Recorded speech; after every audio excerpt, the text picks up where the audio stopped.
Market ரேட்டுக்குலாம் பார்த்தீங்கன்னா ஒரு செடி 2000 3000 காய்ச்சிக்கிட்டு இருக்கு. 50 ரூபா 55 ரூபா வரைக்கும் மார்க்கெட் போய்கிட்டு இருக்கு. நீங்கள் ஒரு செடி வெறும் 500 ரூபாய்க்கு தாங்க காய்க்குதுங்க அப்படின்னா கூட ஒரு ஏக்கருக்கு 800 செடி கிட்டத்தட்ட 4 லட்சம் ரூபாய் வரைக்கும் நம்மளால் வந்து ஒரு சக்ஸஸ்ஃபுல் ஃபார்மிங் வந்து ரன் பண்ண முடியும். கொள்ளணும்னு நினச்சா நம்மளால் முடியவே முடியாது. ஆனால் பூச்சிகளை விரட்டுறது மூலியமா நாம் வந்துட்டு ஒரு சக்ஸஸ்ஃபுல் ஃபார்மிங்கை ரன் பண்ண முடியும். பூச்சிகளை எப்படிங்க விரட்டுறது? உனக்கு தேவையான உணவு இது இல்லைன்னு நீங்கள் பூச்சிக்கு உணர்த்தினா போதும், அது வந்து இடப்பெயர்வாகி போயிடும். செடிகள் நமக்கு வந்து ஒரு செய்தி சொல்லும். அதாவது நல்லா இருக்க செடி திடீர்னு ஒரு மாதிரி வதங்கின மாதிரி இருக்கும். அப்போ வதங்கிருச்சுனாலே அதனால உணவு எடுக்க முடியல, எனக்கு உணவு எடுக்க வழி இல்லை, எனக்கு வந்து ஒரு பூச்சி தாக்குதல் இருக்குது, அதை சரி பண்ணுங்கன்னு வந்து அந்த செடி வந்து நமக்கு வந்து ஒரு செய்தி சொல்லுது. அப்போ அதுக்கு வந்து இயற்கை முறையில் வந்து பார்த்தீங்கன்னா நம்ம Trichoderma viride, Pseudomonas, Azospirillum, phosphobacteria, Paecilomyces இது போல வந்து நுண்ணுயிரி உரங்களை, அதாவது வந்து நன்மை செய்யும் பூஞ்சானை நாம வந்து உரமாக கொடுக்கும்போது என்ன ஆகும்னா அது அந்த தீமை செய்யும் பூஞ்சான நெமட்டோட வந்து உணவாக எடுக்கும். ஆயிரக்கணக்கான மருந்துகள் இருக்கு. ஆனால் இதுவரைக்கும் யாருனாலுமே ஒரு பூச்சியை கூட முழுசா வந்து டெஸ்ட்ராய் பண்ண முடியல, கொல்லவே முடியல, அழிக்கவே முடியல, இந்த பூச்சி வரவே வராதுன்னு சொல்ல முடியல. ஏன் சொல்ல முடியல? அப்போ பூச்சிகளுக்குரிய குணாதிசயம் என்னன்னு நாம தெரிஞ்சுக்கிட்டோம்னா நம்ம பூச்சி மருந்து கடை நோக்கி போறதை தவிர்த்துட்டு வரவிடாமல் தடுக்கிறது என்னங்கிறத நம்ம வந்து பார்க்கலாம். அனைவருக்கும் வணக்கம். உளவின்றி உணவில்லை, உழுதுண்டு வாழ்வாங்கு வாழ்வார், மற்றார் எல்லாம் தொழுதுண்டு பின் செல்வார் அப்படிங்கிறத மையமாக எடுத்துக்கிட்டு உழவு இல்லையேல் உணவு இல்லை அப்படிங்கிற சேனலுக்காக இப்போ நாம் கொய்யா சாகுபடி பற்றி நாம் இன்னும் கொஞ்சம் தெளிவாக டீட்டெயிலாக பார்க்கலாம். விவசாயிகளுக்கு ஏற்படக்கூடிய சந்தேகங்களுக்கு உண்டான தீர்வுகளும் அந்த வீடியோ வந்து நம்ம வந்து வைக்கலாம். அதாவது நீங்கள் கொடுக்குற கொய்யாவில் வந்து பார்த்தீங்கன்னா வந்துட்டு நோய் வராதா, பூச்சி வராதா? ஆனால் கொய்யாவில் பார்த்தீங்கன்னா நிறையா வந்து செடி நல்லா இருக்குது, திடீர்னு இலை பழுக்குது, திடீர்னு வாடுது, அப்படியே கொட்டிடுது. எல்லா செடிகள்லையுமே அது நடக்கும். நாங்கள் கொடுக்குற செடியாக இருந்தாலும் அது நடக்கும். ஏன் நடக்குது அப்படின்னா ஒவ்வொரு செடிக்கும் வந்து ஒரு குணாதிசயம்னு ஒன்று இருக்குது. அதாவது வந்து சில செடிகளில் வந்துட்டு சில வகையான நோய்கள் வந்து கட்டாயம் வந்தே தீரும். இப்போ எடுத்துக்காட்டுக்கு மாமரத்தை எடுத்துக்கிட்டோம்னு வச்சுங்களேன். மாமரத்தில் கரெக்டாக பூக்குற நேரத்தில் பார்த்தீங்கன்னா பவுல்ட்ரி மெல்டியூ அப்படிங்கக்கூடிய நோய் தாக்குதல் ஒன்று வரும். அதாவது பவுடர் பூசின மாதிரி இருக்கும். அது என்னாகும், அந்த பூக்களில் மேலே பூரா இருக்கும், அதை அப்படியே அந்த பூக்களை வந்து கருக வச்சிரும். அது ஒரு காற்று அடிக்குதுன்னு வச்சுக்கலாம், அடுத்தடுத்த மரங்களுக்கு பரவும். ஒரு மரத்தில் பார்த்துருப்போம், 2வது நாள் பார்க்கும்போது 10 மரமாக இருக்கும், 3வது நாள் பார்க்கும்போது தோட்டம் பூரா வந்துடும். அந்த நோய்க்கு பேர் பார்த்தீங்கன்னா பவுல்ட்ரி மெல்டியூ. அதே மாதிரி இருக்கக்கூடிய பெரிய பிரச்சனை அப்படின்னு கேட்டிங்கன்னா மா குடும்பத்தில் சக்கிங் பெஸ்ட்னு சொல்லுவாங்க. அதாவது வந்து இலை பார்த்தீங்கன்னா காய் வந்த நேரத்தில் கண்ணாடியாக மினுன்னு இருக்கும், தொட்டு பார்த்தா பிசினா ஒட்டும். அது பார்த்தீங்கன்னா சக்கிங் பெஸ்ட்டு, சாறு உறிஞ்சும் பூச்சிகள். அப்போது அந்த பூச்சி வந்து பெரிய அளவுக்கு வந்து தொந்தரவு வந்து கொடுக்கும். அது எல்லா மாவுலையுமே வந்தே தீரும். அதை வரவிடாமல் வந்து முன்கூட்டியே வந்து இயற்கை முறையில் வந்து நம்ம வந்து தடுக்கலாம். அதுக்குரிய வழிமுறைகள் இருக்குது. ஆனால் கொய்யா சாகுபடியை பொறுத்தளவுக்கு பார்த்தீங்கன்னா கொய்யா சாகுபடியில் நெமட்டோடு கட்டாயம் வந்தே தீரும். அப்போ நெமட்டோடுனா என்ன? நெமட்டோடுங்கிறது நூற்புழு. அதாவது உணவுக் குழல்கள் வந்து ஒரு செடிக்கு வந்து 2 இருக்குது. ஒன்று சைலம், இன்னொன்று புலோயம்னு சொல்லுவாங்க. அப்போ அந்த உணவுக் குழல்களுக்குள்ள இந்த நெமட்டோடுங்க கூடிய இந்த நூற்புழு என்ன செய்யும்னா, கண்ணுக்கு தெரியாத நூற்புழு வந்து உள்ளே இருக்கக்கூடிய அந்த உணவுக் குழல்கள் வந்து சாப்பிட ஆரம்பிக்கும். அப்படி சாப்பிட ஆரம்பிக்கும் போது என்னாகும், வெறும் வந்து அந்த உணவுக் குழல் சைலம் புலோயம்ங்கிற அந்த வேர் அமைப்பு இருக்க அந்த உணவுக் குழல்களானது அந்த டொக்குன்னு சொல்லுவாங்க. வெளியில் பார்க்கும்போது வந்து வேறு மாதிரி தெரியும், அமைக்கு பார்த்தா உள்ளே வந்து ஒன்றுமே இருக்காது. அப்போ அந்த நெமட்டோடு எல்லா கொய்யாவிலையுமே வந்தே தீரும். அந்த நெமட்டோடு வந்துருச்சுன்னு நாம் எப்படி தெரிஞ்சுக்கிறதுனா, செடிகள் நமக்கு வந்து ஒரு செய்தி சொல்லும். அதாவது நல்லா இருக்க செடி திடீர்னு ஒரு மாதிரி வதங்கின மாதிரி இருக்கும். அப்போ வதங்கிருச்சுனாலே அதனால உணவு எடுக்க முடியலை, எனக்கு உணவு எடுக்க வழி இல்லை, எனக்கு வந்து ஒரு பூச்சி தாக்குதல் இருக்குது, அதை சரி பண்ணுங்கன்னு வந்து அந்த செடி வந்து நமக்கு வந்து ஒரு செய்தி சொல்லுது.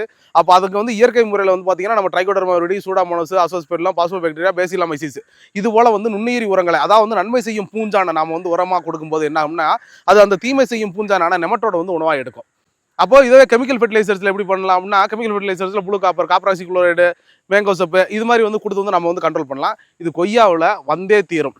அப்போ நாம் என்ன செய்யணும், கல்டிவேஷன் ப்ராக்டிஸில் எல்லா மாதங்களும் ஒரு முறை ஒரு நன்மை செய்யும் பூஞ்சானான உயிரி உரங்கள் இருக்கு இல்லைங்களா, உங்களுக்கு ட்ரைகோடர்மா விரிடி, பேசிலமைசிஸ், பாஸ்போபாக்டீரியா, சூடாமோனஸ் ஏதாவது ஒன்றை வந்து நம்ம வந்து கொடுத்துக்கிட்டே இருக்கும்போது பார்த்தீங்கன்னா கொய்யாவில் வரக்கூடிய அந்த மேஜர் பிரச்சனையான நெமட்டோடு வந்து நாம் வந்து கண்ட்ரோல் பண்ணிடலாம். 2வது என்ன கொய்யாவில் என்ன பெரிய பிரச்சனை வந்துட போகுது அப்படின்னா, பழகி வந்தே தீருதுங்க. பழம் நல்லா இருக்குது, உடச்சி பார்த்தா உள்ள ஒரே புழுவு அப்படிங்கிறீங்க. நாம் சொல்லியிருந்தோம் கொய்யாவில் புழு வரதுக்கு உண்டான காரணம் என்ன, அதாவது வந்துட்டு மேல்தோல் உள்ள பழங்கள், மேல்தோல் அல்லாத பழங்கள் அப்படி நீங்கள் வந்து 2 வகையாக வந்து நீங்கள் பிரிச்சுக்கலாம். அப்போ கொய்யா வந்து மேல்தோலே கிடையாத பழம். அப்போ மேல்தோல் கிடையாது அப்படின்னா என்னாகும், உங்களுக்கு பழம் வந்து மெச்சூர்ட் ஆயிடுச்சு, பழுக்க ஆரம்பிச்சிச்சுன்னா என்னாகும், உடனே வந்துட்டு பழ ஈக்கள் வந்து வர ஆரம்பிச்சிடும். பழ ஈக்கள் வந்து என்னாகும், அந்த பழ ஈக்களை சாப்பிட புழுக்கள் வந்து உருவாக ஆரம்பிச்சிடும். பழம் நல்லா வெளியே பாலிசாக இருக்கும், ஓட்டப்பட்டு உள்ள போயிடும், பிரித்து பார்த்தீங்கன்னா உள்ள வந்து புழுவாக இருக்கும். அப்போ கொய்யா எப்படி தாங்க அறுவடை பண்ணுறதுன்னா, மெச்சூர்டு, அதாவது வந்து ஒவ்வொரு பழத்துக்கும் வந்து ஒரு வயசு இருக்குது. இப்போ நெல்லின்னு வச்சுங்களேன், நெல்லி வந்து அதாவது பூ வந்ததுலேருந்து ஒரு 60 நாளில் வந்து நம்ம வந்து அறுவடை எடுத்துடலாம். பூ வந்ததுலேருந்து 90 நாளில் நாம் வந்து அறுவடை எடுத்துடலாம். சப்போட்டா பூ வந்ததுலேருந்து 70 நாளில் வந்து சப்போட்டா வந்து அறுவடை எடுத்துடலாம். சப்போட்டா என்னைக்காவது பழுக்க விட்டு எடுக்கணும்னு பார்த்துருக்கீங்களா? கட்டாயம் முடியவே முடியாது. எடுத்து தான் பழுக்க வைக்கணும். அதே மெத்தட் தான் கொய்யாவுக்கும். ஒரு 60 விழுக்காடு அதாவது வந்து இந்த மாதிரி வந்து பிஞ்சுகள் வந்து நிறையா வந்து உருவாகிருச்சு. இப்போ இந்த பிஞ்சுகள் வந்து எப்படி வந்து நாம் வந்து ஐடென்டிஃபிகேஷன் பண்ணுறதுன்னா, பவுடர் பூசினா எப்படி இருக்கும்? ஒரு மாதிரி வெளிர் நிறத்தில் உதக்காயின்னு சொல்லுவோம் இல்லைங்களா? அந்த மாதிரி இருக்கும்போதே கொய்யா வந்து அறுவடை பண்ணிடணும்.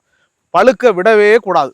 ஒரு செடியில் ஒரு பழம் பழுத்துட்டாலே பழையகள் வந்து இயற்கையாக வந்து வர ஆரம்பிச்சிடும். நாம் மருந்தடிச்சு கண்ட்ரோல் பண்ணலாம் அப்படின்லாம் நீங்கள் நினச்சிங்கன்னா அது வேண்டாம். நாம் என்ன சொல்கிறோம், அறுவடை முறையை வந்து மாற்றுக்கங்கிறோம். ஒரு 60 விழுக்காடு, ஒரு 60 நாள் பூ வந்ததுலேருந்து ஒரு 60 நாளுக்குள்ளே நீங்கள் அறுவடை எடுத்து பாருங்களேன். 60% வந்து 60லேருந்து 65 விழுக்காடு பழம் வந்து மெச்சூர்ட் ஆயிடுச்சு, பவுடர் பூசினாப்பில் வந்துருச்சு, வெளிர் நிறத்தில் கொய்யா வந்துருச்சு, உதக்காயா வந்துருச்சு, உடனே அறுவடை எடுத்துருங்க. அது சந்தைக்கு கொண்டு போகும்போதும் ரொம்ப எளிமையானது. தைவான் பிங்கை பொறுத்தளவுக்கு பார்த்தீங்கன்னா உங்களுக்கு வந்து லைஃப் டியூரேஷன் வந்து ஜாஸ்தி. நீங்கள் வந்து உதக்காயா நீங்கள் எடுத்தீங்கன்னா குறைஞ்ச 3லேருந்து 4 நாளைக்கு நீங்கள் வந்து வச்சுக்கலாம். பழம் வேகமாக கெட்டு போகாது. ஆனால் அழுகல் பிடிச்ச பழங்கள் தான் உங்களுக்கு காடகமாக வந்து பரவும். இப்போ கொய்யாவில் வந்து இப்போ மேஜர் பிரச்சனை என்னன்னு சொல்லி பார்த்தா, ஒன்று வந்து நெமட்டோட பார்த்தோம், கொய்யா எப்படி வந்து நம்ம வந்து அறுவடை பண்ணக்கூடிய முறையை வந்து பார்த்தோம். வேற என்ன பிரச்சனை வரும்னா, கள்ளிப்பூச்சி வருதா? நிச்சயமாக கள்ளிப்பூச்சி வரும். இந்த வெள்ளைப்பூச்சின்னு சொல்லுவாங்க, மாவு பூச்சின்னு சொல்லுவாங்க, நிறைய பெயர்கள் உண்டு. அது வரும். வர விடாமல் எப்படிங்க தடுக்கிறது? மருந்து அதாவது வந்து வந்த பின்னாடி தடுக்கிறது ஒன்று, வர விடாமல் தடுக்கிறது ஒன்று. எந்த ஒரு பூச்சியுமே வந்து ரொம்ப எளிமையாக நம்மாழ்வார் ஐயா சொல்கிற மாதிரி, பூச்சி வந்த பின்னாடி அந்த பூச்சியை நீங்கள் அழிக்கணும் அப்படின்னு நினச்சிங்கன்னா அந்த பூச்சியை உங்களால் அழிக்கவே முடியாது. கிட்டத்தட்ட 100கணக்கான ஃபெர்டிலைசர்ஸ் கம்பெனி இருக்குது, ஆயிரக்கணக்கில் இருக்குது, ஆயிரக்கணக்கான மருந்துகள் இருக்குது. ஆனால் இது வரைக்கும் யாருனாலையுமே ஒரு பூச்சியை கூட முழுசாக வந்து டெஸ்ட்ராய் பண்ண முடியல, கொல்லவே முடியல, அழிக்கவே முடியல. இந்த பூச்சியினால் வரவே வராதுன்னு சொல்ல முடியல. ஏன் சொல்ல முடியல? அப்போ பூச்சிகளுக்குரிய குணாதிசயம் என்னன்னு நம்ம தெரிஞ்சுக்கிட்டோம்னா, நம்ம பூச்சி மருந்து கடை நோக்கி போகிறத தவிர்த்துட்டு வரவிடாமல் தடுக்கிறது என்னங்கிறத நம்ம வந்து பார்க்கலாம். அப்போ பூச்சி நோய் அது என்ன வந்து நம்ம தெரிஞ்சுக்கிறோம்னா, ஒரு பூச்சி நீங்கள் மருந்தடிக்கிறீங்க, கெமிக்கல் ஃபெர்டிலைசர்ஸை பயன்படுத்துறீங்க, தான் வந்து இறந்து போகும்னு தெரிஞ்சுன்னா மைக்ரோ செகண்டில் முட்டையிட ஆரம்பிச்சிடும். அப்போ அதுக்கு எந்த ஸ்டேஜ்லாம் முட்டையிடா? அப்போ முட்டை இருக்குது, லார்வா இருக்குது, அடல்ட் இருக்குது, பியூபா இருக்குது. இந்த 4 வகையான புழுக்கள் இருக்குது. அப்போ முட்டையும் லார்வாவும் வந்து பார்த்தீங்கன்னா முட்டையிடாது, அடல்ட்டும் பியூபாவும் பார்த்தீங்கன்னா வந்து முட்டையிடும். அப்போ பியூபாவும் அடல்ட்டும் முட்டையிடும் போது என்னாகும்? அது இறந்து போகும் தெரிஞ்சுன்னா பல முட்டைகள் இட்டுட்டு போகும். அப்போ நீங்கள் முதல்ல அடிச்சிங்களே அந்த மருந்து அடுத்து அடிச்சிங்கன்னா வேலை செய்யாது. அப்போ வரவிடாமல் எப்படிங்க தடுக்கிறது அப்படின்னா, அதனுடைய சுவை நரம்புகளை வந்து நாம் வந்து மாற்றலாம். இப்போ கொய்யாவில் வந்துட்டு ஒரு சுவை இருக்கும், இந்த கொய்யா இலையில் வந்து ஒரு சுவை இருக்கும். இதை நோக்கி வந்து அந்த வெள்ளைப்பூச்சியானது வந்து தீரும். நாம் என்ன சொல்கிறோம்னா, வேப்பெண்ணெய் கரைசல் இருக்கு இல்லைங்களா, இதை வந்து மாதம் ஒரு முறை பூச்சி வருது வரல 2வது பட்சம் நாம் அடிச்சுட்டே இருந்தோம்னா செடிக்கும் நன்மை பயக்கும், பூச்சிகளும் வரவிடாமல் தடுக்கும். பூச்சிகளை கொல்லணும்னு நினச்சா நம்மளால் முடியவே முடியாது. ஆனால் பூச்சிகளை விரட்டுறது மூலயமா நாம் வந்துட்டு ஒரு சக்ஸஸ்ஃபுல் ஃபார்மிங்கை ரன் பண்ண முடியும். பூச்சிகளை எப்படிங்க விரட்டுறது? உனக்கு தேவையான உணவு இது இல்லைன்னு நீங்கள் பூச்சிக்கு உணர்த்தினா போதும், அது வந்து இடப்பெயர்வாகி போயிடும். அப்போது ஒரு கொய்யா சாகுபடியில் இவ்வளோ விஷயங்கள் இருக்குது. இதெல்லாம் வந்து நாங்கள் நீங்கள் ஒரு தடவை சொல்லிடுறீங்க, நாங்கள் மறந்து போயிடுவோம். உளவி நேரடியாக உங்கள் களத்துக்கு வந்து ஆய்வுக்கு வருது. 2 மாதங்களுக்கு ஒரு முறை நேரடியாக உங்கள் களத்துக்கு ஆய்வு வருது. நடவுல இருந்து எத்தனை அடிக்கு ஒன்று குழி எடுக்கணும், என்ன இடைவெளியில் நடணும், ஒரு ஏக்கருக்கு எவ்வளோ நடணும், எப்போ நம்ம வந்து அறுவடை எடுக்கணும், அறுவடைக்கு எடுத்து எத்தனை நாட்கள் நம்ம வந்து சந்தைப்படுத்தணும், சந்தை வாய்ப்புகள் எப்படியெல்லாம் இருக்குது, அப்போ நடவுக்கு குழி எடுக்கிறதுனுடைய அளவு என்ன, அடி உரமாக என்ன போடணும், மேல் உரமாக என்ன போடணும் அப்படிங்கிறத 2 மாதத்துக்கு ஒரு முறை உங்களுக்கு முதல் அறுவடை எடுத்து கொடுக்குறதுன்னு பார்த்தீங்கன்னா உழவு வந்து உங்களோட பயணிக்கு வந்து காத்துக்கிட்டு இருக்கு. ஒரு சக்ஸஸ்ஃபுல்லான அதாவது ரொம்ப எளிமையான சாகுபடிங்கிறது கொய்யா சாகுபடி. எப்படி நெல்லி வந்து ஒரு எளிமையான சாகுபடி, அதே மாதிரி ஒரு கொய்யா சாகுபடி.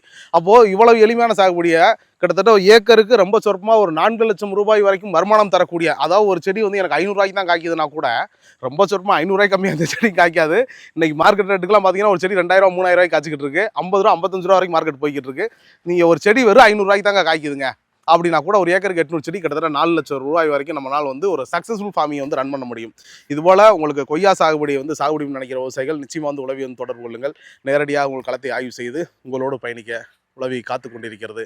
உளவின்றி உணவில்லை மூலியமாக. நன்றி, வணக்கம்.